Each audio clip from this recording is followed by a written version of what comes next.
I was 13 when I first got access to a computer. My parents bought me a Macintosh in 1984 when I was 8 years old. I was in 6th grade. I learned to code in college. Freshman year, first semester, intro to computer science. I wrote a program to play tic-tac-toe. I think it was pretty humble beginnings. I think the first program I wrote asked things like, what's your favorite color?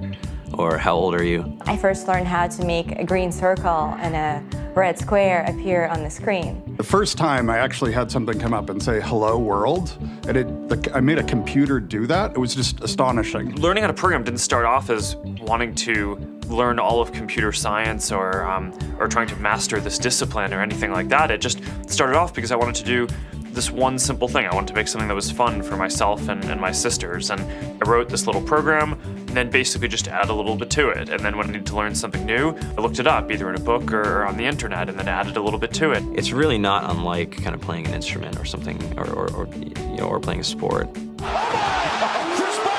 It starts out being very intimidating, but you kind of get the hang of it over time. Coding is something that can be learned, and I know it can be intimidating. A lot of things are intimidating, but what isn't? A lot of the coding that people do is actually fairly simple. It's more about the process of breaking down problems than sort of coming up with complicated algorithms as people traditionally think about it. You don't have to be a genius to know how to code. You need to be determined. Addition, subtraction, that's about it. You should probably know your multiplication tables. You don't have to be a genius to code. Do you have to be a genius to read? Even if you want to become a race car driver or play baseball or build a house, all of these things have been turned upside down by software. What it is, computers are everywhere. You want to work in agriculture? Do you want to work in entertainment? Do you want to work in manufacturing? It's just all over.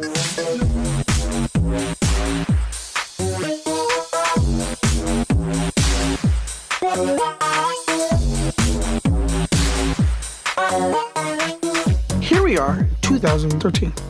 We all depend on technology to communicate, to bank, information, and none of us know how to read and write code. When I was in school, I was in this after-school group called the Whiz Kids. And when people found out, they laughed at me and, all these things. And I'm like, man, I don't care. I think it's cool. And, I'm learning a lot. And some of my friends have jobs.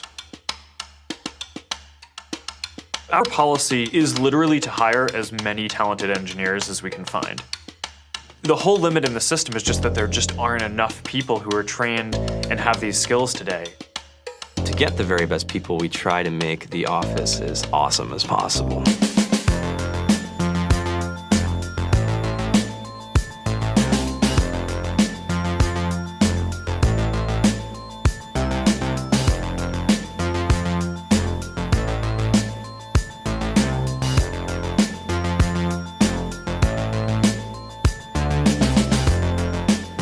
We have a fantastic chef. Free food, Breakfast, lunch, and dinner. free laundry, snacks, even places to play and video games and scooters. There's all these kind of interesting things around the office and places where people can play or relax or go to think or play music or be creative.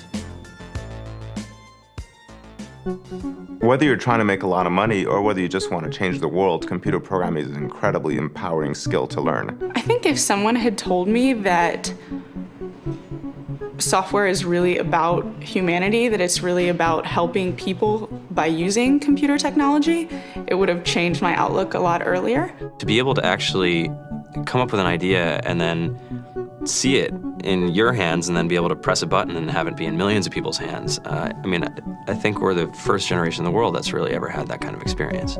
Just to think that you can start something in your college dorm room and you can have a set of people who haven't built a big company before come together and build something that 1 billion people use as part of their daily lives is just crazy to think about, right? It's humbling and it's amazing. The programmers of tomorrow are the wizards of the future. You're gonna look like you have magic powers compared to everybody else. I think it's amazing. I think it's the closest thing we have to a superpower. Great coders are today's rock stars. That's it.